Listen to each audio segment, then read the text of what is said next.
Friends, SRH food சேனலின் அன்பான வணக்கம். ஃப்ரெண்ட்ஸ், இங்கே பாருங்கள், பூண்டு தக்காளி கார சட்னி ரெடி பண்ணியிருக்கேன். ரொம்பவே சூப்பராக இருக்கும் ஃப்ரெண்ட்ஸ். இட்லிக்கு தான் நான் ரெடி பண்ணியிருக்கிறேன். ரொம்ப நல்லாயிருக்கும் ஃப்ரெண்ட்ஸ். வாங்க ஃப்ரெண்ட்ஸ், வீடியோக்குள்ளே போகலாம். இட்லினா நல்லா பஞ்சு போல் இருக்குது பாருங்கள். நான் வீடியோ கூட போட்டிருக்கேன் ஃப்ரெண்ட்ஸ். சூப்பராக இருக்குது பாருங்கள். நல்ல காரசாரமாக சட்னி தொட்டு சாப்பிட்டு பாருங்கள். சூப்பராக இருக்கும் ஃப்ரெண்ட்ஸ். இந்த சட்னி இட்லி அவ்வளோ ஒரு சூப்பராக இருக்கும். வச்சுருக்கேன். ஒரு 3 ஸ்பூன் எண்ணெய் விட்டுருக்கேன். பூண்டு காஞ்ச மிளகாய் ஒரு 5-6 காரத்துக்கு தகுந்த மாதிரி சேர்த்துக்கங்க. ஒரு வெங்காயம் நல்லா வதக்கி விடுங்க. கொஞ்சம் மிளகாயெல்லாம் எடுத்துருங்க. ஏன்னா தக்காளி கொஞ்சம் நல்லா வதங்கணும். அதனால் மிளகாய் வந்து ரொம்ப கருகிடும். மிளகாயெல்லாம் எடுத்துருங்க. கொஞ்சம் பாருங்கள், தக்காளி ஒரு 5 நல்லா தக்காளி நறுக்கி விட்டுருங்க.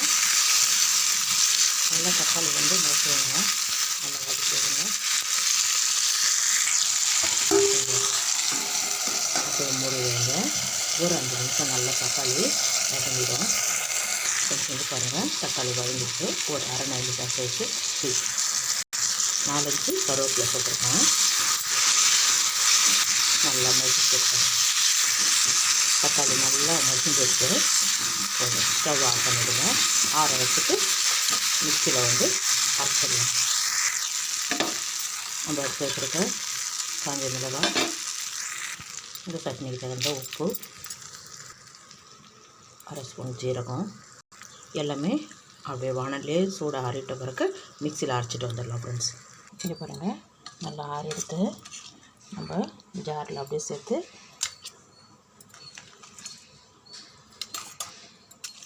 நல்லா வாசனையாக இருக்குது. வதக்கி வச்சுருக்கோம் இல்லையா, பூண்டு வெங்காயம் தக்காளி எல்லாம் அப்படியே அள்ளி வச்சுட்டு நல்லா நைஸாக அரைச்சிடுங்க. இங்கே பாருங்கள், நல்லா நைஸாக அரைச்சிட்டு வந்துட்டேன். இந்த அளவுக்கு இருக்கணும். நம்ம தாளிச்சிடலாம் ஃப்ரெண்ட்ஸ். இங்கே பாருங்கள், எண்ணெய் விட்டுருக்கேன். ஒரு 3 ஸ்பூனு, அரை ஸ்பூன் கடுகு உளுத்தம்பருப்பு, ஒரு வரமிளகாய், கொஞ்சம் கருவேப்பிலை, 1 ஸ்பூன் ஜீரகம் நல்லா பொரிஞ்சிடுவேன். இது மாதிரி நல்லா கருவேப்பிலை வந்து செவரணும். நம்ம அரைச்ச விழுது அப்படியே சேர்த்துருங்க. நல்லா கலந்து விடுங்க. ஜாரில் இருக்கிற தண்ணியும் சேர்த்து ஒரு 5 நிமிஷம் வதங்கினா போதும். ஏற்கனவே நம்ம வதக்கி விட்டுட்டோம். ஜாரில் இருக்கிற தண்ணியை சேர்த்து நல்லா வதக்கிட்டா ஒரு 3 நிமிஷத்தில் ரெடி ஆகிடும்.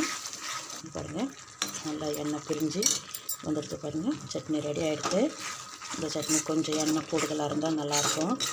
அவ்வளோதான். பாருங்கள், சூப்பரான காரசாரமாக பூண்டு சட்னி சூப்பராக இருக்கும் ஃப்ரெண்ட்ஸ். தக்காளி பூண்டு சட்னி ரொம்ப சூப்பராக இருக்கும். சூடான இட்லி தோசைக்கு, செட்டு தோசைக்கு அதோட இன்னும் சூப்பராக இருக்கும். இங்கே பாருங்கள், வாங்க ஃப்ரெண்ட்ஸ் சாப்பிட போகலாம். ஃப்ரெண்ட்ஸ், இங்கே பாருங்கள், கார சட்னி ரெடி பண்ணிக்கிறேன். பூண்டு தக்காளி கார சட்னி ரொம்ப சூப்பராக இருக்கும் ஃப்ரெண்ட்ஸ். இங்கே பாருங்கள், சூடான இட்லிக்கு பூண்டு தக்காளி கார சட்னி வச்சுருக்கேன். ரொம்பவே சூப்பராக இருக்கும் ஃப்ரெண்ட்ஸ். திக்காக தான் வைக்கணும். ரொம்ப நல்லாயிருக்கும். இட்லி தோசைக்கெல்லாம் ரொம்ப சூப்பராக இருக்கும். இந்த வீடியோ பிடிச்சிருந்தா லைக் பண்ணுங்கள், ஷேர் பண்ணுங்கள், கமெண்ட் பண்ணுங்கள், சப்ஸ்கிரைப் பண்ணுங்கள், பக்கத்தில் இருக்கிற பெல் ஐக்கானை கிளிக் பண்ணுங்கள். Thank you friends.